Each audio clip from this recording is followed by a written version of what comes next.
Assalamualaikum warahmatullahi wabarakatuh. Waalaikumsalam warahmatullahi wabarakatuh. Hamdan wa syukran lillah, salatan wa salaman ala rasulillahi, amma ba'd. Hadirin rahimani wa rahimakumullah. Pada kesempatan pagi hari ini kita akan membahas tentang pentingnya ilmu, ya. Allah subhanahu wa ta'ala menjanjikan kepada orang yang beriman dan menuntut ilmu adalah beberapa derajat. Sebagaimana firman-Nya, a'udzubillahi minasyaitonirrajim, yarfa'illahu alladhina amanu minkum walladhina utul ilma darajat. Ya. Allah subhanahu wa ta'ala akan mengangkat derajat orang yang beriman dan menuntut ilmu.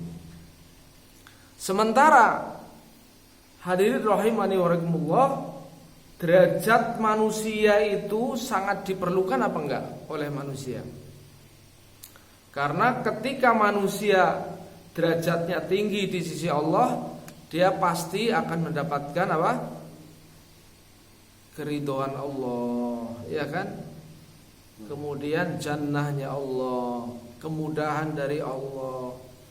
Ketika orang itu tinggi derajatnya di sisi Allah, ya, Allah akan memilih dia dan memberikan dia orang-orang yang baik, ya, memberikan gelaran kepadanya, orang-orang yang nanti akan dimudahkan segala urusannya, nanti akan menuju kepada ketakwaan, begitu seterusnya, ya. Kita perlu nggak meningkatkan derajat? Setiap hari kita harus meningkatkan derajat, ya, di sisi Allah, supaya derajat kita naik. Bagaimana? Iman kita naik, ilmu kita naik, tentu amal kita harus naik, kan begitu? Kita harus buat target seperti itu, sehingga mendekati kematian kita, coba sudah kita sempurnakan iman kita, sempurnakan amal kita, tentu berdasarkan ilmu. Karena beramal tanpa ilmu itu akan menyebabkan gimana? Kalau berilmu tanpa amal seperti apa? Al ilmu bila alami bila amalin kasajaratin bila samari.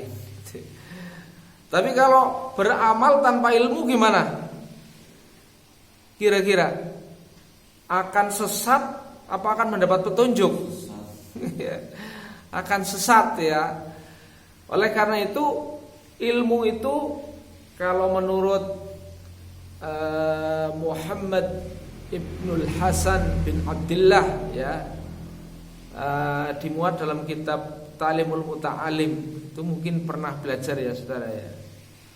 Itu beliau membuat syair, ta'allam fa innal ilma zainul li ahlihi wa fadlun wa inwanun likullil mahamidi, gitu, ya. Ta'allam itu bentuk fi'il amar, ya, Mas Hending, ya. Belajarlah kalian. Karena apa? Fa innal ilma. Nah, ini ada inna wa akhwatuha. Fa innal ilma, sesungguhnya ilmu itu zainun li ahli, menjadi, kalau bahasa Jawa kita pepaes, ya. Pepaes itu bahasa Indonesianya apa, Mas Edi? Penghias. Iya. Penghias bagi pemiliknya. Jadi orang yang berilmu adalah orang yang indah karena ada hiasannya ilmu. Dialah yang akan memandu seseorang untuk beramal baik. Amal baik yang memberi kesejukan terhadap diri sendiri, memberikan rahmat bagi seluruh alam. Begitu. Wa fadlun wa inwanun, dia akan menjadi fadilah. Apa itu fadilah? Keutamaan. Wa inwanun, dia akan menjadi tanda, ya. Akan menjadi tanda dan keutamaan, atau keutamaan dan tanda. likullil mahamidi, ya. Bagi orang-orang yang memang dia terpuji, ya kan, di sisi Allah Subhanahu wa taala. Jadi begitulah pentingnya daripada menuntut ilmu. Oleh karena itu kewajiban Islam, kewajiban muslim itu adalah menuntut ilmu. Kapan menuntut ilmu itu? Ya. Minal mahdi ilal lahdi, ya. Semenjak kita masih ada dalam kandungan sampai kita nanti dibawa ke liang lahat. Berarti ada habisnya enggak kalau gitu menuntut ilmu? Ya. Selama hidup kita, ya, enggak ada habisnya menuntut ilmu itu. Karena penting. Sebab dengan menuntut ilmu itu, maka Allah Subhanahu wa taala akan berikan semuanya khazanah Allah, ya, di langit dan di bumi. Keberkahan-keberkahannya ini dengan kita raih dengan ilmu. Dan bahaya enggak kalau orang yang beramal tanpa ilmu? Sangat berbahaya. Pernah mendengar ceritanya Lim Ban Pit? Belum? Wah, kalau gitu nih ceritain sedikit nih ya. Lim Ban Pit itu ceritanya adalah seorang dari kebangsaan Cina yang masuk Islam. Namanya aja Lim Ban Pit, ya. Lim Ban Pit. Suatu saat dia tertarik kepada Islam, ya, masuk Islam. Kemudian dia menemui seorang kiai. Kiai, saya tertarik untuk masuk Islam. Maka tolong diislamkan saya. Maka singkat cerita disyahadatkan, kemudian masuk Islam, kan gitu ya. Kemudian dia bertanya, "Wahai kiai, apa kewajiban saya setelah masuk Islam?"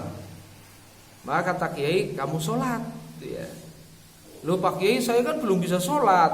Nah, lah gampang. Sekarang kamu ngikuti aja ke masjid, nanti sholat ngikuti aja udah, gitu ya. Kebetulan hari itu hari Jumat, ya. Dia belum tahu ilmunya tentang sholat, maka dia berangkat ke masjid.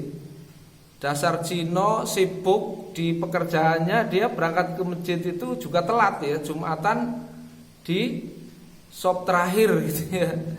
Dimana shop terakhir itu banyak anak-anak, ya. Maka ketika dia di shop bareng-bareng anak-anak itu, yang namanya anak-anak kan biasanya ada yang bajuk, ada yang bagus, itu yang namanya anak-anak. Terjadilah perdebatan di antara dua anak. Satu mengatakan, "Ih, Cino kok ke masjid?" gitu. Nah, yang satu mengatakan, "Ya mungkin Islam ya gak apa-apa ke masjid." Maka yang satu lagi, "Tapi kan gak sepit Cino." Kemudian yang satu lagi jawab, "Yang namanya ke masjid ya wis sepit lah." Gitu. "Ya enggak, masa ada Cino sepit?" Tuh. Yang namanya anak-anak. Jadi terjadilah perdebatan yang akan berakhir pada saling tengkar, ya. Maka coba buktikan, ya. Yang namanya anak membuktikan dirogoh itu, ya. Gandul-gandulnya dirogoh ceritanya oleh anak. Maka ketika dirogoh, si Lim Ban Pit ini berpikir, dia ingat pesannya kiai, "Udah pokoknya kamu tirukan aja," gitu ya. Ngikuti aja. Maka dia sholatnya menirukan karena belum dapat ilmunya. Oh, kalau sholat ngerogoh ya, gitu.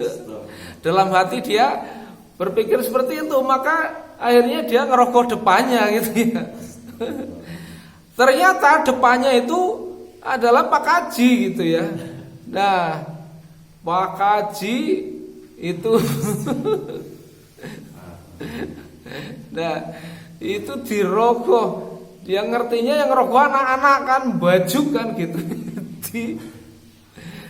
Akhirnya Pak, ya kakinya itu dimancal ke bawah, ya, dipancal gitu ya.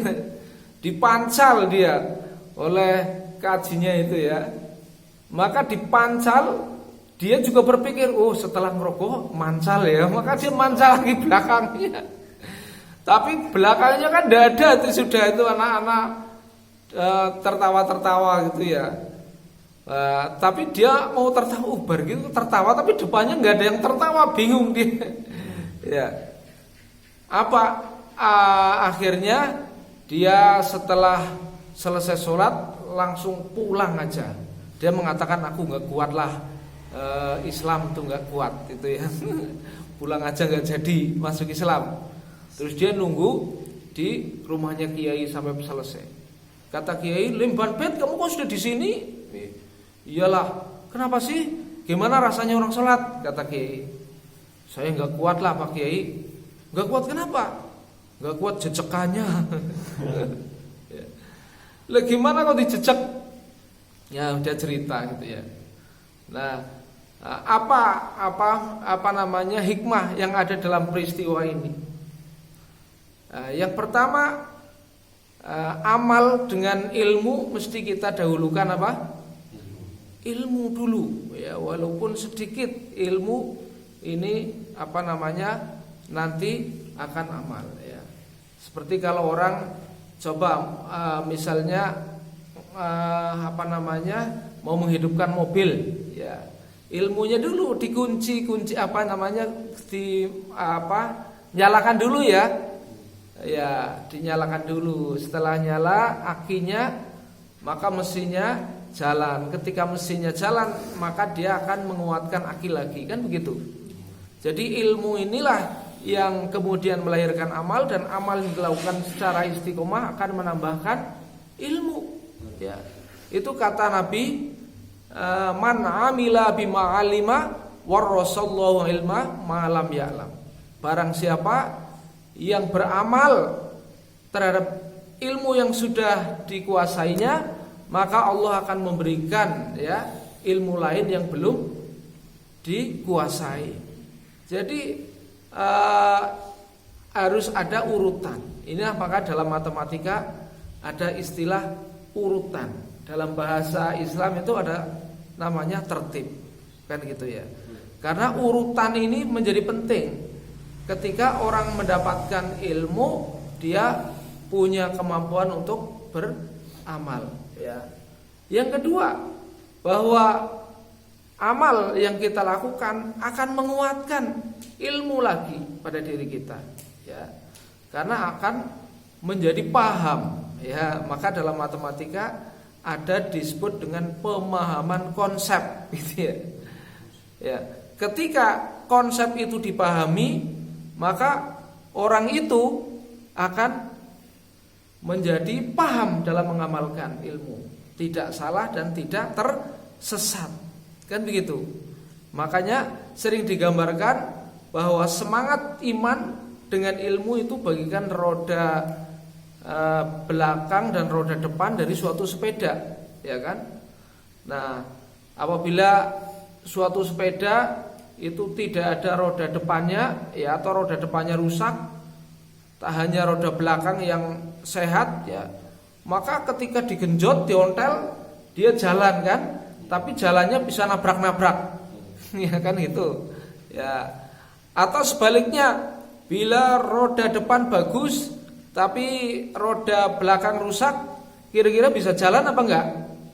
Ya, enggak bisa jalan, walaupun udah dihadapkan ke jalan tapi enggak jalan-jalan. Nah, itulah sesungguhnya kita penting ya belajar menuntut ilmu untuk diamalkan ya, dan kita menguasai ilmunya. Makanya kata apa namanya dalam hadis itu man yuridillahu bihi khairan yufaqihu fiddin. Orang yang dikehendaki menjadi orang yang baik di sisi Allah itu siapa? Orang yang diberi kepahaman dalam agama. Karena ketika orang diberi kepahaman ya, maka dia akan beramal sesuai dengan apa yang dikehendaki oleh Allah Subhanahu wa taala.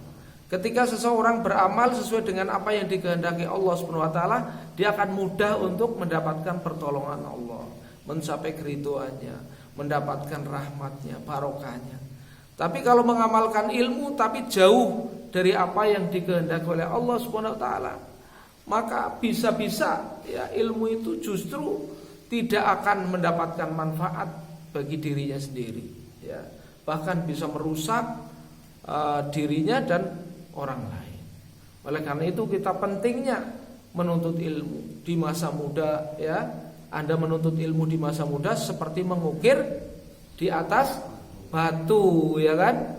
Tapi menuntut ilmu di masa tua bagai mengukir di atas air. Masya Allah. Semoga Allah memberikan kekuatan kepada kita untuk senantiasa menuntut ilmu agar kita menjadi orang-orang yang dapat beramal sesuai dengan apa yang dikehendaki Allah. Amin ya rabbal alamin. Terima kasih atas perhatian, mohon maaf atas kekurangan. Billahi taufiq wal hidayah. Wassalamualaikum warahmatullahi wabarakatuh. Waalaikumsalam.